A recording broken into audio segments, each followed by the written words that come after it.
നീ പോവല്ലേ, ഞാൻ പറയുന്നത് നീ ഒന്ന് കേക്ക്, വഴക്കിടല്ലേ, ഞാൻ അവളോട് പറഞ്ഞു. അപ്പോഴേക്കും അവൾ കോള് കട്ട് ചെയ്ത് പോയി. ഞാൻ പതിയെ റൂമിൽ നിന്ന് പുറത്തിറങ്ങി. ചേച്ചിയും അമ്മയും എവിടെയെന്ന് നോക്കി. അവർ രണ്ടുപേരും സിറ്റ് ഔട്ടിലിരുന്ന് സംസാരിക്കുകയാണ്. ഞാൻ വേഗം പോയി അവളുടെ റൂമിലേക്ക്. ഡി, നമുക്ക് ഈ പ്രശ്നം എങ്ങനെയെങ്കിലും സോൾവ് ആക്കണം. നീ ഇങ്ങനെ വഴക്കിട്ടിരിക്കല്ലേ. നീ പിന്നെ എന്നെ മാത്രം കുറ്റപ്പെടുത്തിയാൽ ഞാൻ പിന്നെ എന്ത് ചെയ്യാനാ, അവൾ പറഞ്ഞു. എല്ലടി, ഞാനിനി നിന്നെ കുറ്റപ്പെടുത്തില്ല. നമുക്ക് എന്തെങ്കിലും ഉടനെ ചെയ്യണം, അല്ലെങ്കിൽ നാട്ടുകാർ മൊത്തം എല്ലാം അറിയും. അതെനിക്കറിയാട്ടാ. എന്തെങ്കിലും ഉടൻ ചെയ്തില്ലെങ്കിൽ അവളുടെ ലൈഫും പ്രശ്നമാകും. ഞാൻ ചേട്ടന് ഒരു ഐഡിയ പറഞ്ഞു തരട്ടെ. ആ പറയടി, എന്താ ഐഡിയ? ചേട്ടൻ പോയി അമ്മയോട് പറ ചേട്ടന് അവളെ വേണ്ടെന്ന്. ഏ, അതെങ്ങനെ നടക്കും? അമ്മ എന്ത് വിചാരിക്കൂടി? ഓ, അമ്മ എന്തെങ്കിലും വിചാരിച്ചോട്ടെ. അതിപ്പോൾ നോക്കാൻ നിന്ന ഒന്നും നടക്കില്ല.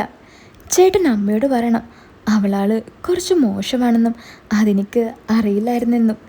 എൻ്റെ ഒരു കൂട്ടുകാരൻ വിളിച്ച് പറഞ്ഞപ്പോഴാണ് എനിക്ക് കാര്യം മനസ്സിലായെന്നും പറ. അയ്യേ, അങ്ങനെ പറയണോ? അമ്മ വിചാരിക്കില്ലേ ഞാൻ അങ്ങനെ ഒരു പെണ്ണിൻ്റെ പുറകെയാണ് ഇത്രയും കാലം നടന്നതെന്ന്? ഷോ, അതെന്തേലും വിചാരിക്കട്ടെ. ഇപ്പോൾ ഇവിടുത്തെ പ്രശ്നം അവസാനിപ്പിക്കാൻ ഞാൻ ആലോചിച്ചിട്ട് ഈ ഒരു മാർഗമേ എനിക്കറിയൂ. എടി, എന്നാലും അമ്മ സമ്മതിക്കുമോ? അമ്മയ്ക്ക് അവളെ ഒരുപാട് ഇഷ്ടപ്പെട്ടിട്ടുണ്ട്. അതൊക്കെ നമുക്ക് സമ്മതിപ്പിക്കാം. ഞാനും വരാം അമ്മയുടെ അടുത്തേക്ക്. ആ, നീ വരുമോ? എന്നാ ഓക്കെ. അല്ല, അപ്പോൾ അവിടുത്തെ കാര്യമോ?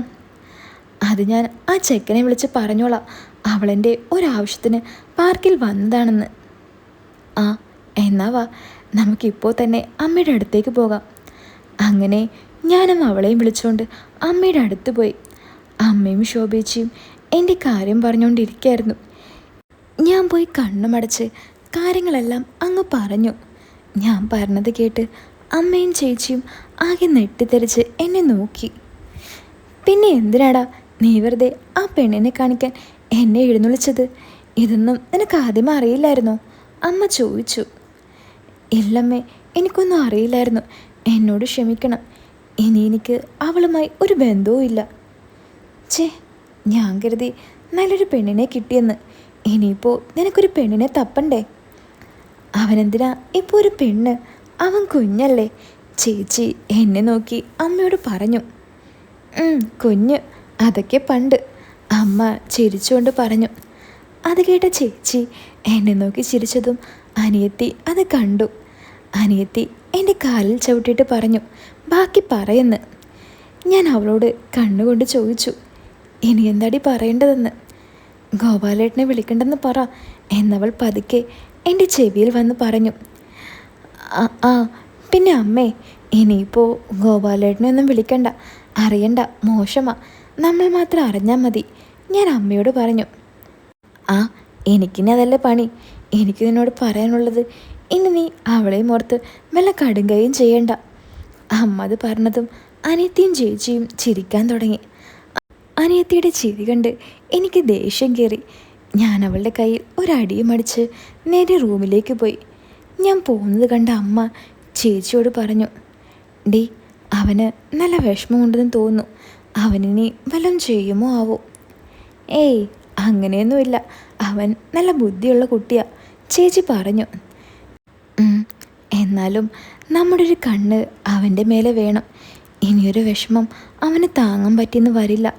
അമ്മ സങ്കടത്തോടെ ചേച്ചിയോട് പറയുന്നത് കേട്ട് അനിയത്തി ചിരി അടക്കാൻ വയ്യാതെ എൻ്റെ അടുത്തേക്ക് ഓടി വന്നു.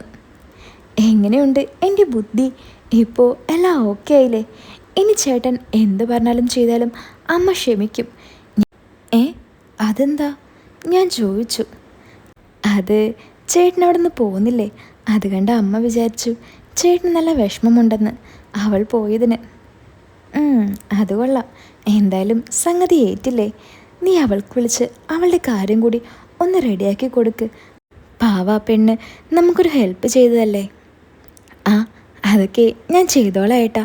പിന്നെ ശോഭേച്ചിയുടെ നോട്ടം അത്ര ശരിയല്ല, തക്കം നോക്കി നടക്കാം.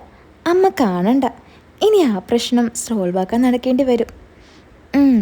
അമ്മ കണ്ടാലും അമ്മക്കതൊരു കുഴപ്പമില്ലെന്നാടി എനിക്ക് തോന്നുന്നത്. ഏ അതെന്താ ചേട്ടൻ അങ്ങനെ തോന്നാൻ? എടി, അമ്മയ്ക്കല്ല അറിയാം, നമ്മുടെ മുന്നിൽ ഒന്നും അറിയാത്ത പോലെ നടക്കുക. ഏ അതിനിപ്പോൾ എന്തുണ്ടായി? അനിയത്തി ചോദിച്ചു. അത് ഇന്ന് ഞങ്ങൾ കണ്ടത് വാഴ 2 ആയിരുന്നു. അതിൽ കുറച്ച് സീനുകളൊക്കെ ഉണ്ട്. പടം കഴിഞ്ഞ് വരുമ്പോൾ ഞാനും അമ്മയും ആ സീനുകളെ കുറിച്ച് സംസാരിച്ചുകൊണ്ടാണ് വന്നത്. എന്ത് സീൻ? അത് നിനക്ക് പടം കാണുമ്പോൾ മനസ്സിലാവും. നീ ഞാൻ പറയുന്നെന്ന് കേക്ക്. നമ്മൾ കാണുന്ന പോലുള്ള വീഡിയോസ് എല്ലാം അമ്മയും കാണാറുണ്ട്. അത് നിനക്കറിയോ? ഏ അതാര് പറഞ്ഞു ചേട്ടനോട് അമ്മ കാണാറുണ്ടെന്ന്? അമ്മ തന്നെ പറഞ്ഞതാടി. അതുമല്ല, പിന്നെ കുറേ കാര്യങ്ങളും പറഞ്ഞു. ആഹാ, കൊള്ളാലോ ചേട്ടൻ. ചേട്ടൻ അമ്മയെ വീഴ്ത്തിയോ? എന്തോ ഒരു കള്ളച്ചിരി ഉണ്ടല്ലോ മുഖത്ത്. ഏയ് അങ്ങനെയൊന്നുമില്ലടി. പിന്നെ വേറൊരു സംഭവം ഉണ്ടായി. എൻ്റെ കൂടെ പഠിച്ചെടുത്തൻ അവിടെ ഉണ്ടായിരുന്നു. അവൻ്റെ കൂടെ അവൻ്റെ ഒരു ഫ്രണ്ടും ഉണ്ടായിരുന്നു. ഞാൻ പുറത്തു പോയ ഉടനെ അവൻ അമ്മയോട് വന്ന് എന്തൊക്കെയോ സംസാരിക്കുന്നുണ്ടായി. പക്ഷേ അവരെന്താണ് സംസാരിച്ചതെന്ന് എനിക്ക് മനസ്സിലായില്ല. ആ, അത് ചിലപ്പോൾ ചുമ്മാ വിശേഷങ്ങൾ തിരക്കിയതായിരിക്കും. ഏയ് അതല്ലടി. അതാണെങ്കിൽ എനിക്ക് മനസ്സിലാവും. ഇത് വേറെന്തോ കണക്ഷനുണ്ട് അവർ തമ്മിൽ. അതെങ്ങനെയെങ്കിലും എനിക്ക് കണ്ടുപിടിക്കണം. ഓ, ചേട്ടന് വേറെ പണിയൊന്നുമില്ലേ അതിൻ്റെയൊക്കെ പുറകെ പോകാൻ? അമ്മയെ ചേട്ടനറിയില്ല. ഇതുപോലെ ഇനിയും കുറേ പേരുണ്ടാകും. തൽക്കാലം ചേട്ടൻ അവരെ അവരുടെ വഴിക്കങ്ങ് വിട്ടേക്ക്. എടി, എന്നാലും അവനെങ്ങനെ അമ്മയെ അറിയാം? അവർ എന്തോ കാര്യമായിട്ട് സംസാരിച്ചിട്ടുണ്ട്. പിന്നെ അവനെൻ്റെ നമ്പറും വാങ്ങിയത് എന്തിനാണെന്നാവോ? ആ, അതൊക്കെ വിട് ചേട്ടാ. അതൊക്കെ അതിൻ്റെ വഴിക്ക് നടക്കും. ചേട്ടൻ ആ ഫോണിങ്ങിതാ, എനിക്ക് കുറച്ച് പരിപാടിയുണ്ട്. ആ, ഞാനത് മറന്നു. എന്നാ ഇപ്പോൾ തന്നെ പിടിച്ചോ. ഞാൻ എൻ്റെ സിമ്മ് ഒന്ന് ഊരിയെടുത്തോട്ടെ. ഞാൻ എൻ്റെ പഴയ ഫോണിൽ നിന്നും എൻ്റെ സിമ്മ് ഊരിയെടുത്ത് ആ ഫോൺ അവൾക്ക് കൊടുത്തു.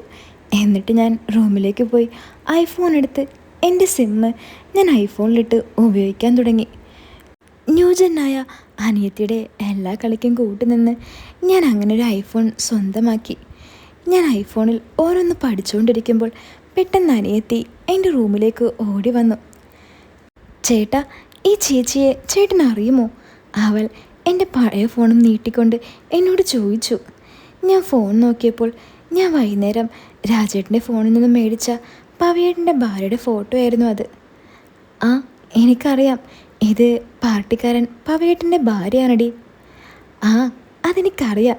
ചേട്ടൻ ഈ ഫോട്ടോ ആരുടെ ഫോണിൽ നിന്ന് എടുത്തതാ? അത് പറ. അത് ഞാൻ പറഞ്ഞിരുന്നില്ലേ, രാജേട്ടന് ഒരു വാട്സപ്പ് ഗ്രൂപ്പിനെ പറ്റി. അതിൽ നിന്നും പിടിച്ചതാ. എന്താടി, എന്താ പ്രശ്നം? നിനക്കറിയോ ഈ ചേച്ചിയെ? പിന്നെ എനിക്കറിയാതെ. ഈ ചേച്ചിയാ എൻ്റെ ഒഴിച്ചൽ കേന്ദ്രത്തിൻ്റെ ഓണർ. ഏ ആര്? ഈ ചേച്ചിയോ? അന്ന് നീ പറഞ്ഞത് വേറൊരു ആൻറ്റി ആണെന്നല്ലേ? അത് വേറെ ആൻറ്റിയാ. ഈ ചേച്ചി അവരുടെ പാർട്ട്ണറാ. എപ്പോഴും അങ്ങോട്ടങ്ങനെ വരാറൊന്നുമില്ല.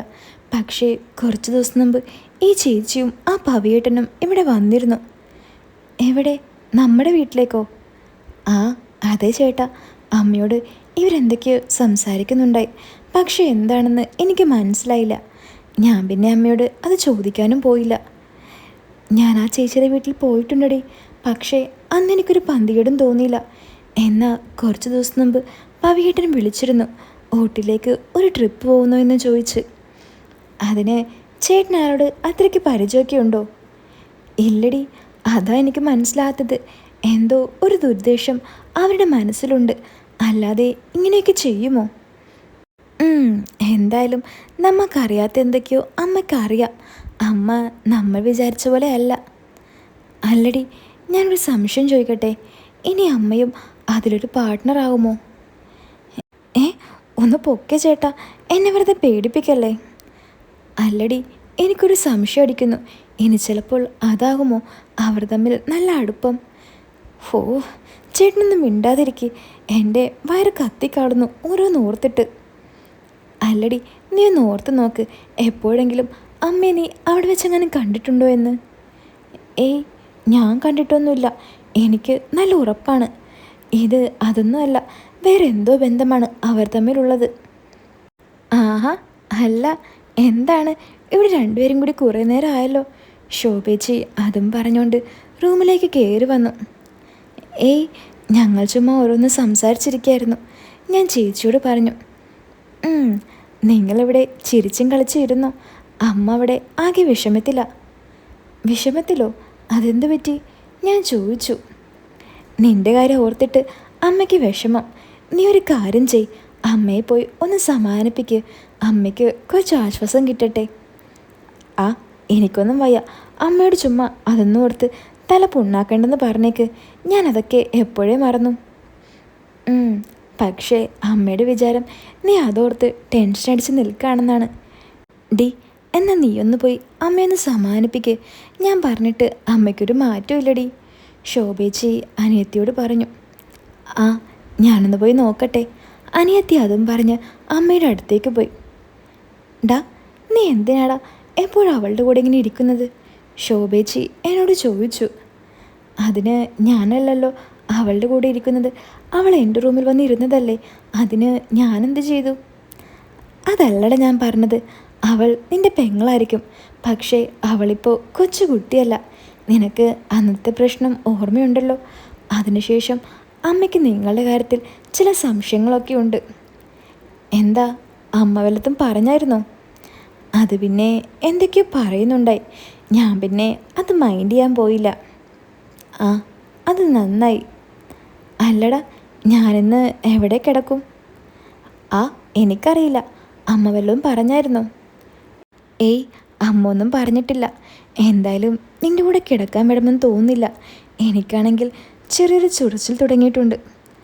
ആ, അതെന്തായാലും ഞാനൊന്ന് മാറ്റിത്തരാം. പക്ഷേ അമ്മയുടെ കണ്ണ് വെട്ടിക്കാൻ കുറച്ച് പാടാണ്. വാ, നമുക്ക് അമ്മയുടെ അടുത്തേക്ക് പോവാം. അല്ലെങ്കിൽ ഇനി അമ്മ നമ്മളെയും സംശയിക്കും.